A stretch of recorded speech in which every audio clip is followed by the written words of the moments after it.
intact as it sits there. The fact that this was a Cybertruck really limited the damage that occurred inside of the valet, because it had most of the blast go up through the truck and out. In fact, if you look on that video, you'll see that the front glass doors at the Trump hotel were not even broken by that blast, which they were parked directly in front of. You can see that in the video there.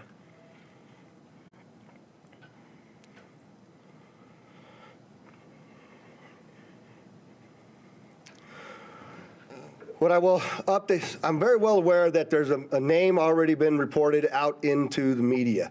I am not going to confirm any names to you as I sit here today, because I cannot do that with 100% certainty of who the individual is.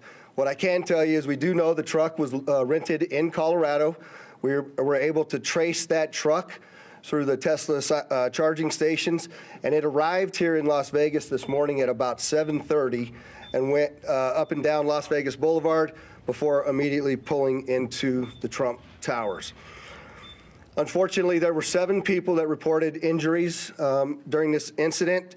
All of them still remain as minor injuries and were treated at UMC. I would like to thank the Resorts World, because, as you know, we had to close down the Trump and evacuate it, as well as the Fashion Show Mall. And the Resorts World was very gracious in taking those hundreds of individuals in over there, housing them and feeding them prior to us being able to completely clear the hotel. The hotel and Fashion Show are back open for business. The Trump will remain closed as we continue this lengthy investigation as we move forward. I'm going to yield now to Chief Billy Samuels, but I'd like you to also recognize all of our exceptional elected officials that have come to support the police and the fire department and this community in remaining safe. There is no further threat to the community as I sit here today, and I just want to make sure that our community understands we believe this to be an isolated incident, and it is now over as far as the danger. So, Billy?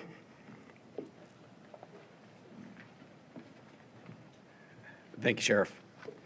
I'm going to reiterate some of the stuff that the Sheriff has spoken upon. Engine 12 did arrive within 4 minutes of dispatch, did extinguish the fire with assistance from the sprinkler systems, and along with that electric vehicle blanket that we use on those operations. We did encounter 7 victims, all stable. 2 of them were transported to UMC, who have since been released. They were transported by community ambulance.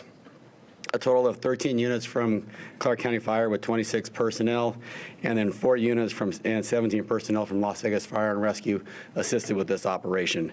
We always do appreciate the support that we get from our hotel partners, as the Sheriff was mentioning with Resorts World. RTC did lend us 10 buses so we can refuge the people that were evacuated from the Trump Tower. Community Ambulance for their transportation for us, Las Vegas Fire and Rescue, and Nevada Division of Emergency Management. And we do appreciate their support, so we can't do that without them. And like the Sheriff said, last night was a huge success, but we are prepared for whatever comes our way. So thank you for that. And I will turn this over to Special Agent in Charge, Jeremy Schwartz. Good afternoon. My name is Jeremy Schwartz. I'm currently the Acting Special Agent in Charge for the FBI here in Las Vegas. The FBI is currently conducting an investigation on a vehicle explosion, as the Sheriff had just shown you a little bit ago. That's being conducted through our JTTF, which is a Joint Terrorism Task Force. I want to make sure everybody understands that the task force is comprised of law enforcement officials from the entire valley here. We're not doing anything alone, and we wouldn't do anything alone without our partners making sure that we're all in lockstep.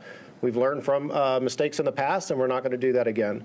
We have a great relationship with our law enforcement partners, and we're going to continue to do so. As of right now, our #1 goal is to ensure that we have the proper identification of the subject involved in this incident. Following that, our second objective is to determine whether this was an act of terrorism or not. I know everybody's interested in that word and trying to see if we can say, hey, this is a terrorist attack. That is our goal, and that's what we're trying to do. We have a ton of resources dedicated to this right now, and again, we're doing it with our partners. We're doing it together, jointly, and we'll continue to do so until we figure out exactly what's going on. I think most importantly, as the Sheriff already mentioned, We believe this is an isolated incident. We do not believe that there's a bunch of folks out there supporting this or helping this, and we don't believe that there's any other danger to the community right now. But again, over the next few hours and days, we will continue to do our best to research that as much as we can and get to the bottom of this, and we won't stop until we're 100% certain as to what happened and why. Thank you. So I just want to clarify again so that I don't get these questions. We do know who rented the truck. We are looking at that individual, but I am not prepared to release the name of any of the individuals that we are looking at least until next of kin is notified and we have a 100% identification. So with that, I'll take any questions you might have. I can't see. Hi, Dana. Do you think it's a coincidence that there were these kinds of incidents on the same day, basically, in two tourism capitals? Do I think it's a coincidence? I don't know, but what I can tell you is we're absolutely investigating any connectivity to what happened in New Orleans, as well as other attacks that have been occurring around the world. We're not ruling anything out yet, Dana. Is there any possibility that this had a link to ISIS? There have been suggestions that the New Orleans attack might have. Yeah, so the question is there any links to ISIS? And I will tell you that we don't have any indication of that here in Las Vegas, no overt ISIS flag as was seen in New Orleans. But again, we are investigating every aspect of this, and if that comes to light, we'll certainly update you. I'm sorry, sir. What was the time between the truck's arrival and the explosion? About 1 hour was the amount of time between the arrival of the truck here in Las Vegas, or at least our first notification of the arrival and the explosion that occurred at the tower. How long was it in the porte-cochere before the explosion? It was only there for about, it was sitting in the porte-cochere for about 15 seconds before it exploded. Was that 15? Where'd Dory go? 15 to 20 seconds. I just want to make sure I gave you the right info. Do you find the connection of the Elon Musk, Tesla, Donald Trump connection to be interesting from an investigative perspective? Well, I mean, it's a Tesla truck, and we know that Elon Musk is working with President-elect Trump, and it's the Trump Tower, so there's obviously things to be concerned about there, and that's something we continue to look at. Do you need to re-examine security procedures at hotels? Yeah, so I'm glad you asked that question. Do we need to re-examine security procedures? You know, we were very successful in the night before. I'm surprised this happened, to be quite frank with you, and that's certainly something we're going to have to look at in target hardening, what that looks like. But to your question, Dana, I did forget to mention that I have authorized what we call an ABX roster to continue for the next 2 days, which is my New Year's Eve staffing plan of over 1,000 officers, both in our community neighborhoods as well as on the Strip and downtown, in partnership with all of the other law enforcement agencies, City of Las Vegas Marshals, North Las Vegas, Henderson, just to ensure that even if we had a copycat or somebody else wanted to go up and conduct an attack, that we have the appropriate and available resources to handle it. Have you all found any devices inside the Cybertruck that could have been used to set off those explosives? No, the question is, did we find any devices that would be used to set off the explosives? And the answer is no, I don't know how they were ignited. Clearly, with what you see in there, something set them off, but I don't know what it was yet. We haven't been able to process the vehicle yet. Has LVMPD been in contact with Tesla Code to get the analytics from the vehicle, cameras? Yes, actually, I have to thank Elon Musk specifically. He gave us quite a bit of additional information in regards to how the vehicle was locked after it exploded due to the force of the nature of the force from the explosion, as well as being able to capture all of the video from the Tesla charging stations across the country, and he sent that directly to us, so I appreciate his help on that. I'll take one more question. Elon Musk is claiming that this... I'm sorry, you got to speak up for me. Elon Musk is saying this vehicle and the vehicle in New Orleans were rented from the same company. Has there been any other indication that these two events might be associated? It's another, the question is both vehicles, I'm being told New Orleans was rented from Turo and so was ours. That's another coincidence that absolutely is continuing to bear from our investigation that we have to continue to look into. So thank you very much. And as we get additional information for all of you, I'm sorry, I'll give you a shot.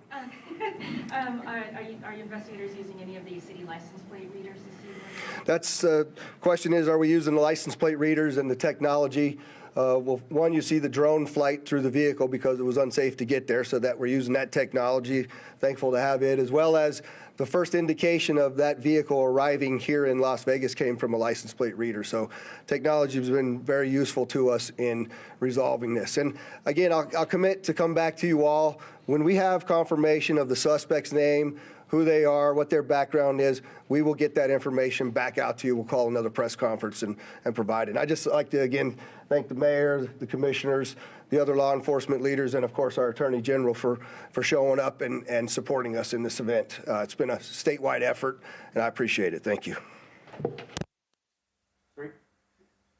We have been listening to Las Vegas law enforcement officials detailing a truck explosion outside the Trump Hotel there. This is what we have learned, that the driver was the sole occupant and is now deceased. That truck was rented in Colorado via the Turo app, which is the same app that was actually used by the New Orleans attacker. So officials are looking into whether there's any link between those two.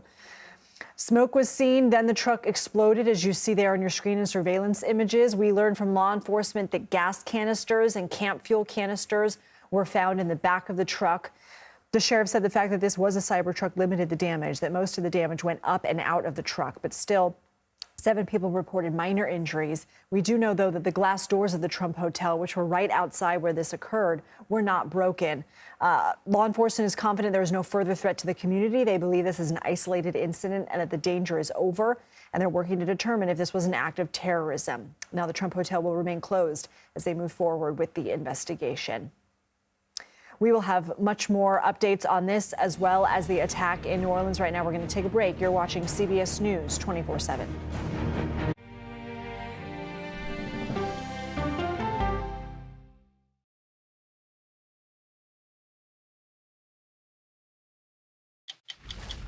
"60 Minutes" takes you to Paris for the unveiling of the restored Cathedral of Notre Dame. It resisted to 2 world wars. This is a message of achievement. How did America help? You'll be surprised as you get a